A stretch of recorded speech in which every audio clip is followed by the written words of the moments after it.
This is CBN News Watch. And thanks for joining us for CBN News Watch. I'm Heather Sells. Democrats and some Republicans will continue to push their message of unity and competence in the second night of the Democratic National Convention. During the convention's first night, 4 Republicans, including former Ohio Governor John Kasich, endorsed Joe Biden for president. 13 of the 2020 Democratic candidates praised Joe Biden in a pre-recorded video, while Bernie Sanders urged his supporters to vote against President Donald Trump. Former First Lady Michelle Obama closed out the evening with an emotional plea to vote for Biden, which was rebuked by the president today. Whenever we look to this White House for some leadership or consolation or any semblance of steadiness, what we get instead is chaos, division, and a total and utter lack of empathy. I thought her speech was very divisive, and frankly, I wouldn't even be here if it weren't for Barack Obama. See, we're standing in the White House. I wouldn't be in the White House except for Barack Obama, because they did a bad job, Biden and Obama. Today, President Trump embarks on a series of counter-programming events as the Democratic convention continues. And we are joined now by CBN's political correspondent David Brody to discuss the Democrats' night. David, I wanted to go with a little bit of a baseball analogy here. Were there any home runs last night, and what kind of hitting do you see happening tonight? Well, here's the good news for Democrats, Heather. The home run was Michelle Obama. Here's the bad news for Democrats. She's not running in 2020. Joe Biden is, and where was he last night?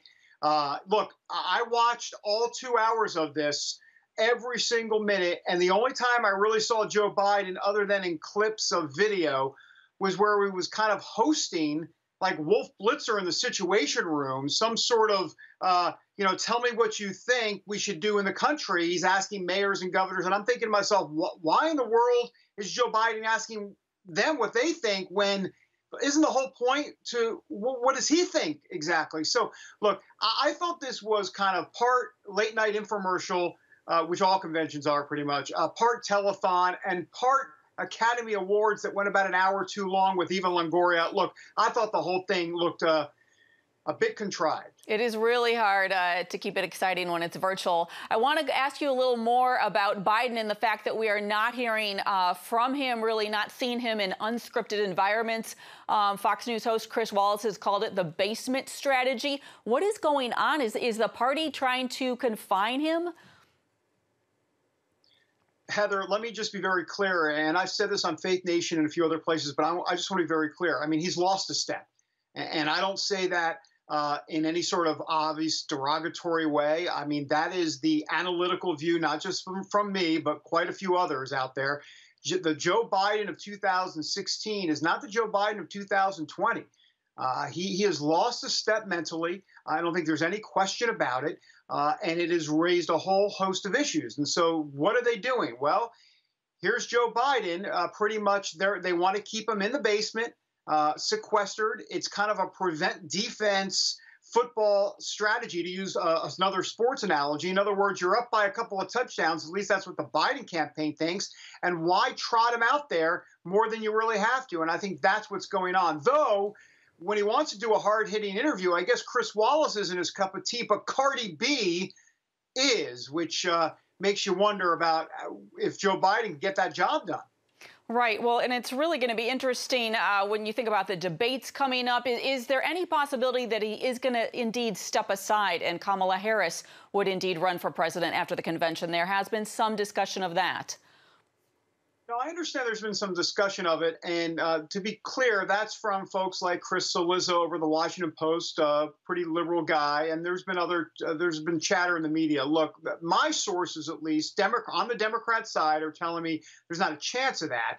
Now, having said that, you never know exactly what's going to happen, but no, I don't see that at all before the November election, and even in between that November-January time period if Biden were to win. So, no, I don't think that's a possibility at this point. All right. And just briefly, the president's got another full schedule today. It seems that he is more aggressively, perhaps, than previous incumbent presidents, really trying to give out his own message this week and really create his own events to counter what the Democrats are doing. Do you see it that way? Yeah, I mean, I think aggressive and Donald Trump go hand in hand. I mean, look, Barack Obama has done this before in previous years, in 2012 when the Republicans had their convention. But yeah, overall, there is typically a counter-programming aspect to any time the other party is in convention week. Having said that, Donald Trump likes to kind of march to the beat of his own drum and be his own man and wants to drive the narrative. And you can be sure he's going to be doing that on steroids a lot more than many other previous candidates. Absolutely. All right, David Brody, thanks for your time. Thanks, Heather. Well, U.S. Postmaster General Louis DeJoy says he will announce today that he will suspend all operational reforms and initiatives until after the presidential election. This comes days ahead of DeJoy's planned appearance at a Senate Homeland Security and Governmental Affairs Committee hearing on Friday. According to Reuters, DeJoy will announce that the changes are to avoid even the appearance of any impact on election mail. Democrats have objected to the decisions that have slowed mail delivery in many parts of the country amid President Donald Trump's calls to restrict the use of mail-in ballots for the November election. DeJoy and the USPS Board of Governors Chairman Robert Duncan will also testify before the House Oversight Committee on Monday. Well, new data from the CDC shows that young adults are seriously considering suicide at a much higher rate than before the pandemic. A survey from late June shows 1 in 4 young adults ages 18 to 24 have seriously considered suicide in the month prior. That is about 3 times higher than the last quarter of 2019. Teen suicide is also a growing problem, and that's why Focus on the Family has developed a new training to combat it. It's called Alive to Thrive, and we're joined now by President Jim Daly. Jim, thanks for joining us. Heather, it's good to be with you.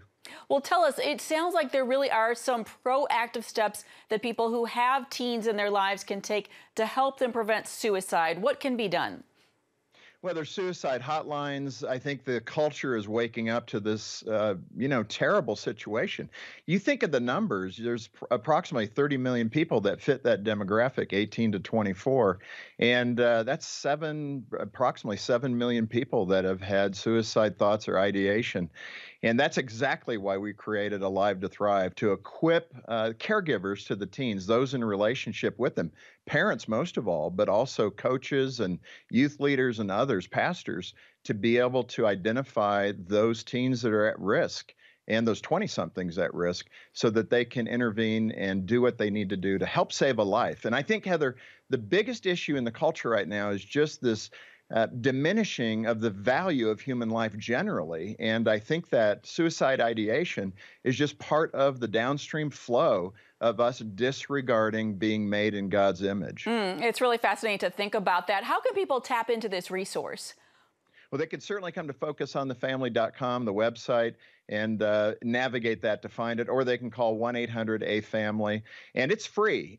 We are not charging for this. That's how much we believe in this program and curriculum. So we just want to get it into everybody's hands so that fewer people will succeed at taking their own life. What are some of the warning signs that you're encouraging people to look for that teens might be sending indicating they're having suicidal thoughts? Well, unfortunately, COVID-19 has made these more amplified, but you look at isolation, it can be chronic depression, obviously, sleeping long periods of time, no social interaction, isolation, bullying, all these things contribute to the self-esteem issues that some young people suffer from, and then decide because of that pressure and those external influences that my life just isn't worth living. I just signed a letter, 10 minutes ago, to a physician friend of mine whose son just took his life. That's how real it is, and that's how common, unfortunately, it is in the culture right now. And just briefly, for people who are seeing these warning signs, what can they do? What do you encourage them to say or do? Get help. That's the key thing. If you don't know, but something is gnawing at you, don't hesitate to get the help that's needed. My wife's brother committed suicide, and on the back end of that, after he succeeded, the family had so much guilt that they didn't act on the signs that they saw. And I would say, if you're concerned, go with that gut hunch and get help. Talk to a physician, call the suicide hotline, call Focus on the Family. We're here to help you too. All right, really sobering information, but helpful information. Jim Daly with Focus on the Family. Thanks for your time. Thanks, Heather. The Justice Department calling out an elite university for its admissions process. After the break, we'll talk with an expert about diversity on college campuses. Hey, if you're tired and exhausted all day, you can't think clearly, and you really just need a cup or even a pot of coffee to get through your day, then join me, Dr. Josh Axe, for this new series where I'm going to teach you how to transform your diet and use essential oils and supplements to get a better night's sleep. Wake up to your best life. Call 1-800-700-7000 to get your free DVD or booklet of Protect Your Sleep today. It's about the competition. I kind of put that pressure on myself, and I think people had expectations. It's about overcoming. We use this phrase all the time, keep chopping, keep practicing hard. It's about going the distance. I think as a father, it's my job, to lead. Just be the best husband and father I can be. Watch Going the Distance with Sean Brown Saturday night at 7:30 on the CBN News Channel. Orphans Promise is committed to loving and serving at-risk children, to helping keep families together, and to creating opportunities for strong and sustainable communities around the world. We're working in over 60 countries around the world, and with your help, we can do even more. There's an old African proverb I love that says, if you want to run fast, run alone. But if you want to run far, run together. At Orphans Promise, we want to run far so we can touch the lives of as many orphaned and vulnerable children as possible. But we don't want to go alone. We're out to change the world, one child, one family, one community at a time. Will you join us?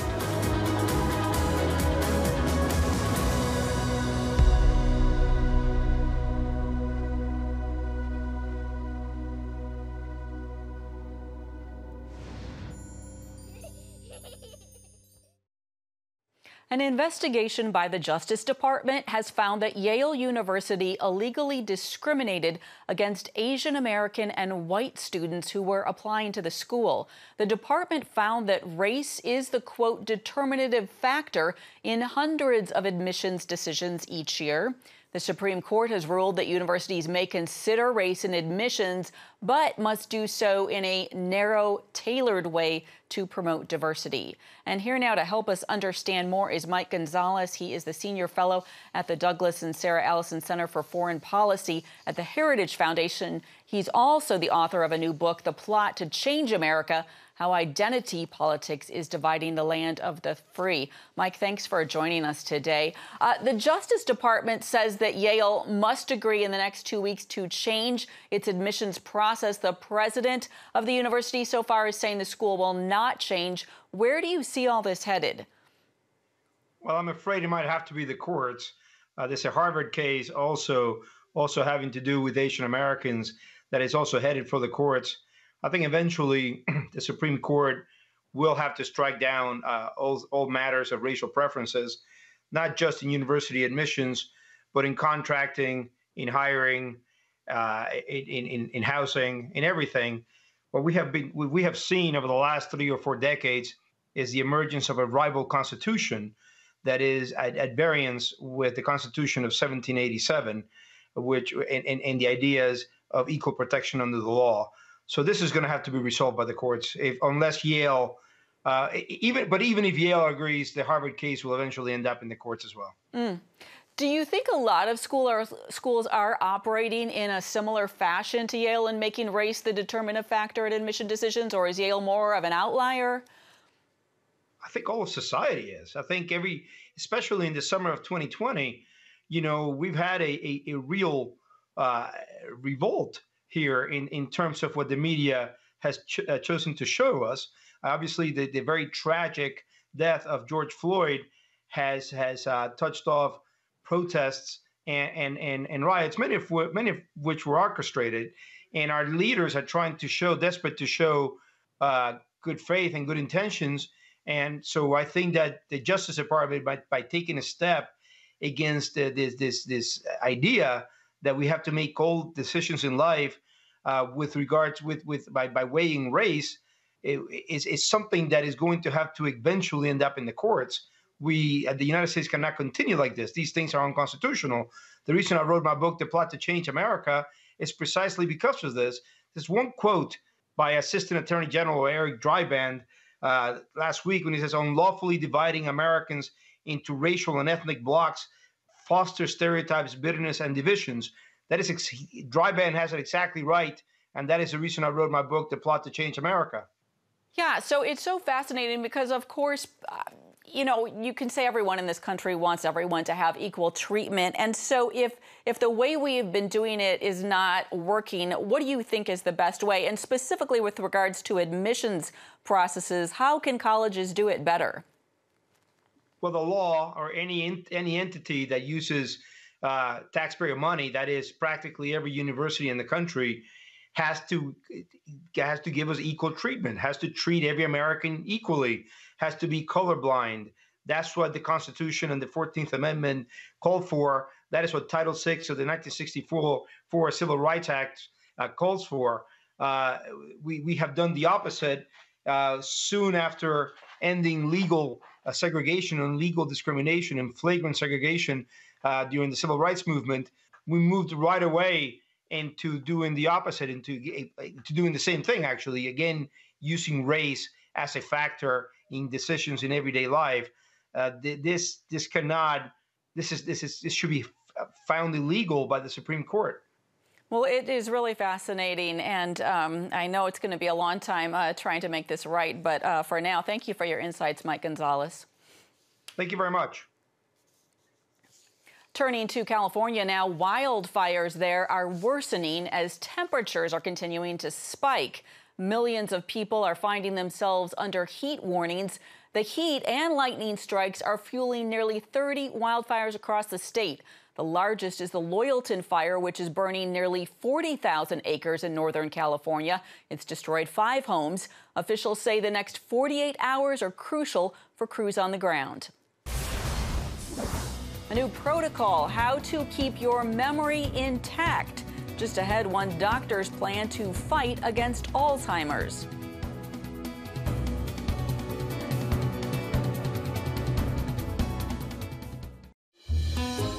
Daddy? Yeah, buddy? How many nickels are in a dollar? There are 20 nickels in a dollar. How do birds fly? Does milk really make my bones stronger? Yeah. Daddy, when we die, will we go to heaven? Do you have the answer to life's biggest question? Call the 700 Club. We'll help you find answers to the important questions life brings your way. Watch breaking news, in-depth exclusive stories and programs from health to entertainment you won't find anywhere else. The CBN News Channel, a perspective you can trust. Enjoy credible news reporting from around the world. Discover inspiring programs and stories of hope, all in one place from a Christian perspective. The CBN News Channel, a perspective you can trust. To watch the CBN News Channel, download the app or visit cbnnewschannel.com. Hello, I'm Dr. David Perlmutter, board-certified neurologist and #1 New York Times bestselling author. Wouldn't it be great to boost your energy, eliminate brain fog, and even reverse brain disease? Well, you can, and I'm going to show you how, along with some of the world's most well-respected brain experts, in this DVD, Protect Your Brain. Get Protect Your Brain, a free DVD only from the Christian Broadcasting Network, featuring experts on the cutting edge of neuroscience and brain health. No matter how many times you've failed in the past, you really can do this. In Protect Your Brain, you'll discover simple strategies to keep your brain young and healthy. Improve your memory. Discover the gut-brain connection. In Protect Your Brain. Get your free copy at cbn.com or call 1-800-700-7000. If you want to improve the quality of your life, get the DVD Protect Your Brain and get it today. Imagine not recognizing your own spouse or your children. That is what happens to 1 in every 10 people over the age of 65 who are affected by Alzheimer's. But what if the symptoms of this dreaded disease could be reversed or maybe even prevented in the first place? CBN's medical reporter Lori Johnson has the story. Just like a roof with dozens of holes can only work if all of them are repaired, Alzheimer's has dozens of causes that must all be addressed. After 30 years of research, Dr. Dale Bredesen believes the disease can possibly be controlled. Let's make dementia a rare problem. Let's make Alzheimer's a rare disease, just as it should be. His book, The End of Alzheimer's Program, lists the many different causes of Alzheimer's and describes how his Bredesen protocol can make a difference. You can get your cognition back, and that's what counts. Sally Weinrich says she experienced a reversal in her Alzheimer's symptoms after starting the protocol nearly 4 years ago, and gives God the glory. From helping me hear about Dr. Bredesen, from the chance to talk to you and share it with others, because I think that's God's wish for all of us to have health, and to help me treasure and appreciate my loved ones even more, who've been critical and very instrumental in my reversing of Alzheimer's. The first step involves getting what's called a cognoscopy. So we recommend that everyone who is 45 years of age or older consider getting a cognoscopy, and especially for anyone who has any Alzheimer's disease or dementia of any sort in their family, to get checked out early and get on prevention. A cognoscopy tests for each of the dozens of Alzheimer's risk factors. Because we're all different, we'll each have different results. I took a cognoscopy and it was easy. I just gave blood samples and took a quick online MoCA test. That stands for Montreal Cognitive Assessment and ranges from 0 to 30. The blood tests measure your levels of good things like vitamin D, magnesium, and zinc, as well as bad such as toxins and inflammation. Also, your genetic risk. It is a complicated disease. I think there's no one magic bullet. Dr. Rebecca Ryder, who prescribes the Bredesen protocol, ordered my cognoscopy and reviewed my results with me. Most patients will have a combination of things, like they'll have a little bit of hormone deficit, a little bit of blood sugar problems, maybe some concern for toxin exposure. Based on my individual risk factors, she prescribed a program just for me using diet, exercise, sleep, stress reduction, supplements, and more. We've seen some good reversals of cognitive decline here. I mean, I have seen the patients get better. Not all of them. You know, as with anything, the earlier you catch it, the better. Even the people who test positive for one or both copies of the dreaded Alzheimer's gene can benefit from making life changes. We can't control the genes we were dealt with, but there's a whole field called epigenetics, which says how our genes are translated. So those lifestyle factors, your diet, your exercise, all that affects what genes are promoted or not promoted for your health. Now I'm one of the more than 5,000 people on the Bredesen protocol. And those 5,000 people, some of them all the way to MoCA scores of 0 in late stage. Now, no surprise, the earlier that you get started, the easier it is to get positive outcomes. However, we have seen some people even in late stages with improvement. Dr. Bredesen published 100 documented cases with before and after evidence of improved cognition, including Sally's. Life's good. So no matter what stage you're at, or even if you have what society calls aging problems, I'd encourage all your viewers to just do it. Just do it. It's worth it. Meanwhile, the doctor's research continues. We're also, I should say, in the midst of the first trial in history in which, instead of predetermining a treatment, saying, okay, we're going to treat with this drug or that drug, we're instead looking at all of the different contributors to the cognitive decline for each person and then addressing those. And this is the way of the future. This is the way that people will be treating cognitive decline for years to come. So instead of using a single drug to treat Alzheimer's, it appears a customized, multi-pronged approach could be the best strategy against this scourge. Lori Johnson, CBN News. And you can watch Healthy Living with Lori tonight at 9:30 Eastern on the CBN News Channel. Straight ahead, an overwhelming response, the plea from a child to have a family of his own.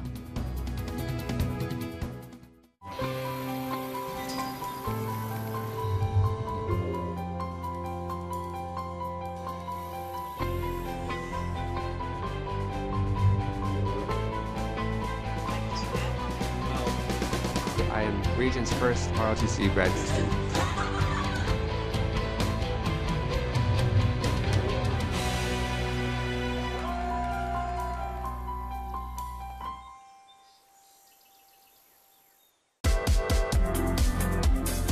Meet the pastors who are preaching the gospel in a fresh, fearless way.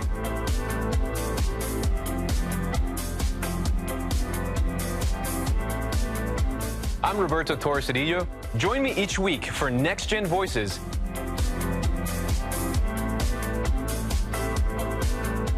And watch God transform a generation.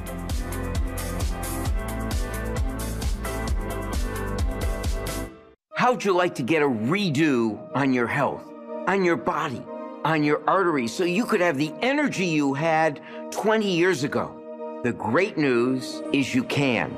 I'm Dr. Mike Roizen, chair of the Wellness Institute at the Cleveland Clinic. I've written 4 New York Times bestsellers. But even better than having to read all that, you can listen to this DVD and watch it. Protect your heart? Yes, you can. Here's how.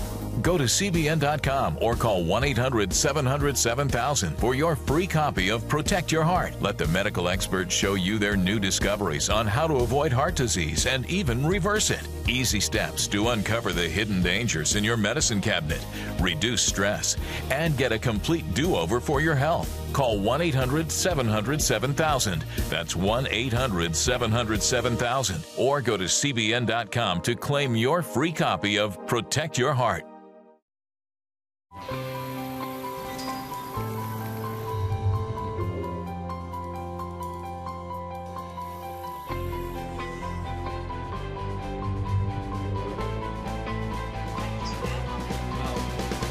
I am Region's first ROTC graduate student.